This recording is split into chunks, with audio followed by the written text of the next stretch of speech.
মুখ্যমন্ত্রী মমতা বন্দ্যোপাধ্যায় বারবার বলছেন সরকারি জমি দখল করা যাবে না। নবান্নের প্রশাসনিক বৈঠক থেকে বারবার মুখ্যমন্ত্রী সতর্ক করেছেন পুলিশ প্রশাসনকে। গিয়েও নানা রকম হয়রানির শিকার মানুষকে হতে হয়, অথচ আমরা কিন্তু অনলাইন করে দিয়েছিলাম। তা সত্ত্বেও সেটা কাজে না লাগে এর মধ্যে অনেকের ইনভলভমেন্ট আছে। আমি ডাইরেক্ট নাম বলছি না, কারণ প্রেস এবং সমস্ত ডিস্ট্রিক্ট কানেক্টেড আছে। কেউ হিউমিলিয়েট হন এটা আমি চাই না, কিন্তু I am talking about all, including public representative, officials, police, all. একটা গ্রুপ তৈরি হয়ে গেছে, খালি জায়গা দেখলেই লোক বসিয়ে দিচ্ছে। বলুন তো, একেতে সেন্ট্রাল গভর্নমেন্ট টাকা দিচ্ছে না, তারপরে আমি কটা রাজ্যকে টানবো? বাংলার আইডেন্টিটি নষ্ট হয়ে যাচ্ছে, কেন বুঝতে পারছেন না? আপনার টাকা খাওয়ার জন্য এবং আপনাদের টাকা খাওয়ার জন্য। জমি পাচ্ছেন বেচে দিচ্ছেন, রাজ্য সরকারের জমি, যেখানে পাচ্ছেন দখলদারি করিয়ে দিচ্ছেন।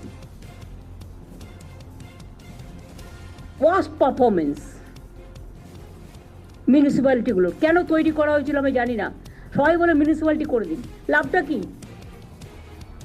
জনগণ যদি পরিষেবা না পায়।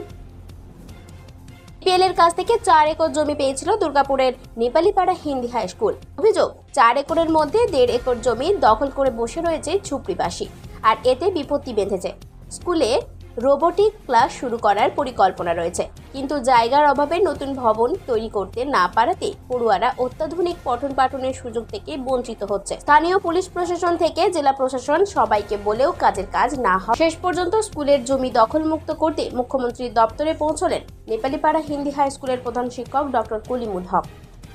আমাদের নেপালিপাড়া হিন্দি হাই স্কুলকে ডিপিএল 4 একর জায়গা দিয়েছিল। শুরুতে ছোট স্কুল ছিল, কিন্তু পরবর্তীকাল দেখা যায় কি 4 একর মধ্যে প্রায় 1.5 একর জায়গায় ইনক্রোচ হয়ে গেছে। কিছু ঝুপড়িগুলো ওখানে লোক বানিয়ে নিয়েছে। অ্যাট প্রেজেন্ট যে আমাদের স্কুলে আমাদের যে কবজাদের জায়গা আছে, ওখানে আর কোনো নতুন করা জায়গা নেই, ক্লাসরুম করার জায়গা নেই। এই ক্ষেত্রে যখন আমরা কিছু চেষ্টা করে আমরা কিছু ক্লাসরুম পাই, আমার ওয়ার্ক অর্ডার হয়ে গেছে। তারপরে প্রথম আমরা ডিএম স্যারকে অ্যাপ্রোচ করি, রিটার্নে আমরা চিঠি দিই আমাদের শিক্ষা দপ্তরের মাধ্যমে। তারপরে ডিএম স্যারকে আমরা চিঠি দিই এবং থানা যে প্রকমেন্ট তাকে চিঠি দিই। আমরা থানাও গিয়ে আমরা ছেলে মেয়ের সঙ্গে সবার সঙ্গে আমরা গিয়েছিলাম। এরপরে ডিএম স্যার আমার অনেক দেখা হলো, কিন্তু এটা কোনো সুরাহা পেলাম না। তারপরে এখনো দখল করে আছে। তারপরে আলটিমেটলি আমি সিএম ম্যাডাম কাছে একটু অ্যাপ্রোচ করলাম যে যেহেতু স্কুল আছে, স্কুল আমার কাজগুলো যে আটকে যাচ্ছে। তো আমার মনে হয় কি যে আমি অ্যাপ্লিকেশন দিয়েছিলাম, ওই অ্যাপ্লিকেশন এসডিএম স্যার কাছে এসছেন, আর এসডিএম স্যার তার নিয়ে ছানবিন করছেন। উনি যে নিয়ম অনুসার যে ইভেকশন অর্ডার হয় বা যেগুলো করতে হয় উনি করছেন। অবশ্য আশা করছি কি আগামী দিনে এটা কাজ হয়ে যাবে, খালি হয়ে যাবে, তারপর আমরা ক্লাসরুম শুরু করতে পারবো। আমাদের যে আগামী পরিকল্পনা আছে, আমাদের রোবোটিক ক্লাসরুম হতে চলেছে, যেখানে আমাকে 1500 স্কোয়ার ফিট রুমে একটি ঘর দিতে হবে। এছাড়া আমার স্ট্যাম ল্যাব আছে, ডিজিটাল ক্লাসরুম। সরকারি জমি ঠিকই, কিন্তু ছাড়তে যাব কেন? তৃণমূলের স্থানীয় নেতৃত্ব তো জানে সবই। সাফাই সরকারি জমির অবৈধ দখলদারিতে। এই জমিটা বলতে গেলে এটা সরকারি জমি আছে। এই সরকারি জমিতে আপনারা বসে আছেন, তো এইটা কেউ কিছু বলেনি এতদিন? এতদিন কি করবো? আমাদের তো মানে বাবার থেকে বাবাও এখানে মানে থাকতেন, তখন থেকে আমরা আছি। নেতারা সব জানে, সবাই জানে। এখানে কে আপনাদের দেখাশোনা করে? দেখাশোনা কে করে? দেখাশোনা বলতে গেলে যা রানিং পার্টি আছে তারাই আসে।